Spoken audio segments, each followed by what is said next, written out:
Bismillahirrahmanirrahim. Assalamualaikum warahmatullahi wabarakatuh. Perkenalkan, nama saya Amelie Rahima, Nimahir 112. Di sini saya akan menjelaskan tentang materi berhijrah. Tugas mata kuliah Manajemen Bisnis Syariah, dosen pengampu Ibu Ira Puspita Dewi, SMM. Langsung saja, yaitu berhijrah.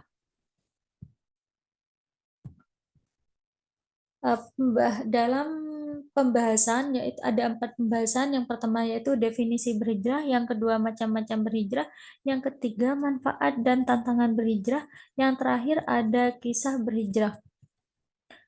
Untuk materi yang pertama yaitu definisi berhijrah. Hijrah berasal dari bahasa Arab yang berarti meninggalkan atau menjauhkan dan berpindah tempat. Dalam konteks sejarah hijrah, hijrah dalam kegiatan berpindah yang dilakukan oleh Nabi Muhammad SAW bersama para sahabat beliau dari Mekah ke Madinah dengan tujuan mempertahankan dan menegakkan risalah Allah berupa akidah dan syariat Islam. Dengan merujuk kepada hijrah yang dilakukan Rasulullah SAW tersebut, sebagai ulama ada yang mengartikan bahwa hijrah adalah keluar dari darul kufur menuju darul Islam, keluar dari kekufuran dan menuju keimanan. Umat Islam wajib melakukan hijrah apabila dirinya dan keluarganya terancam dalam mempertahankan akidah dan syariat Islam.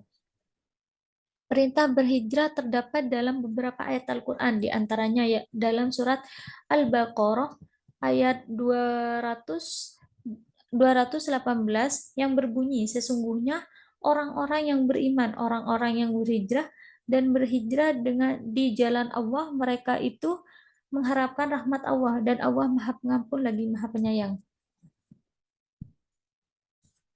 Yang selanjutnya ada macam-macam berhijrah. Secara garis besar, berhijrah kita bedakan menjadi 2 macam. Yang pertama yaitu hijrah maknawiyah, meninggalkan suatu tempat. Beberapa jenis hijrah maknawiyah ini dibagi menjadi beberapa bagian. Yang pertama yaitu hijrah Rasulullah SAW dari Makkah ke Habsyah. Yang kedua ada hijrah Rasulullah SAW dari Makkah ke Madinah. Yang ketiga ada hijrah dari suatu negeri yang di dalamnya didominasi oleh hal-hal yang diharamkan.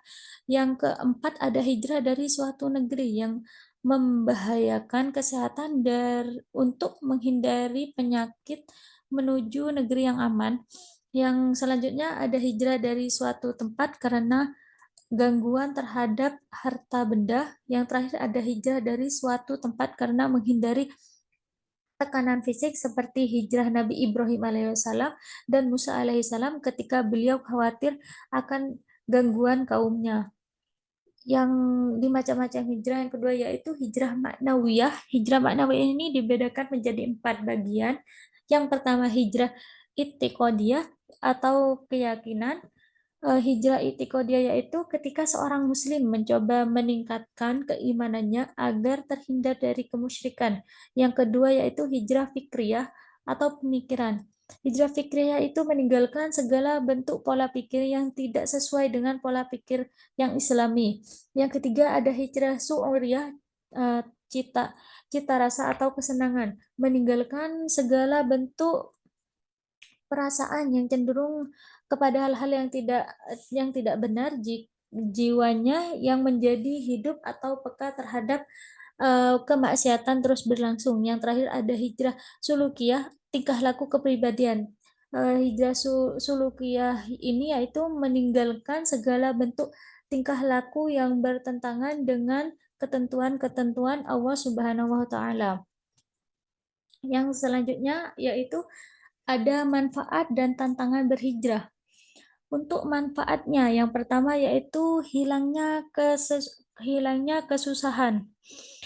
Dengan hijrah, maka seorang akan menemui sesuatu yang baru dan bertambahnya pengalaman sehingga menjadikannya terhibur. Yang kedua itu bertambahnya rezeki. Dengan pindah ke daerah baru yang lebih maju, maka peluang mendapatkan rezeki juga bertambah besar. Yang ketiga ada bertambahnya ilmu. Seseorang yang berhijrah dengan niat mencari ilmu, maka niscaya dia akan bertambah keilmuannya. Yang keempat ada bertambah bagus etikanya. Dengan hijrah seseorang akan bertambah wawasan tentang tata krama pada daerah yang baru tersebut, sehingga dia akan menjaga etika untuk bisa diterima oleh masyarakat sekitarnya. Yang terakhir ada mendapat sahabat yang mulia. Dalam hijrah, seseorang akan menemukan teman perjuangan yang bisa menjadi sahabat dalam mencari ilmu maupun dalam urusan pekerjaan. Tantangan dalam berhijrah yang pertama yaitu mendapatkan kesulitan karena masih baru, pastinya orang tersebut menemui banyak rintangan, tetapi dengan belajar seiring waktu pastinya akan bisa mengatasi kesulitan tersebut. Yang kedua ada asing dengan daerah baru yang ditempati atau dilewati. Dengan hijrah dapat dapat tempat baru. Otomatis seorang masih merasa asing sehingga membutuhkan adaptasi agar bisa mengenal daerahnya dengan baik. Yang ketiga ada menemukan daerah yang tandus. Menemukan daerah yang tandus yaitu artinya kurang strategis sehingga harus menemukan perjalanan sampai menemukan daerah yang cocok. Yang terakhir ada menemukan kesengsaraan. Tantangan yang paling berat dalam hijrah yaitu adanya ujian yang luar biasa dalam menghadapi perjalanan meliputi jalan yang terjal, bakal yang terbatas dalam fisik maupun mental. Tapi kesengsaraan dan tantangan tersebut akan mudah dilalui bila seorang tersebut memiliki niatan kuat untuk berubah menjadi baik dengan berhijrah. Yang terakhir ada kisah berhijrah.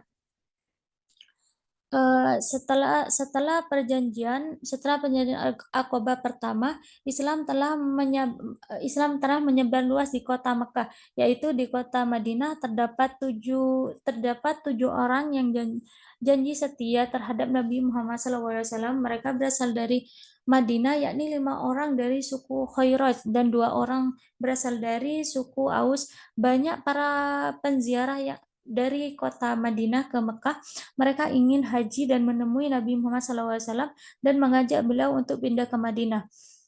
Singkat cerita, Nabi mulai berhijrah dan berbagai rintangan yang dihadapi. Sampainya Nabi di Madinah pada hari Senin 8 Rabiul Awal tahun 14 kenabian, yang berarti pula tahun pertama hijrah, bertempatan dengan 23 September 622 Masehi. Rasulullah SAW singgah di Kuba setelah sholat Jumat. Nabi memasuki kota Madinah dan sejak itu kota Tabsyi dinamakan dengan Madinatul Rasul. Setelah Nabi hijrah dimulai, kehidupan masyarakat menjadi berubah.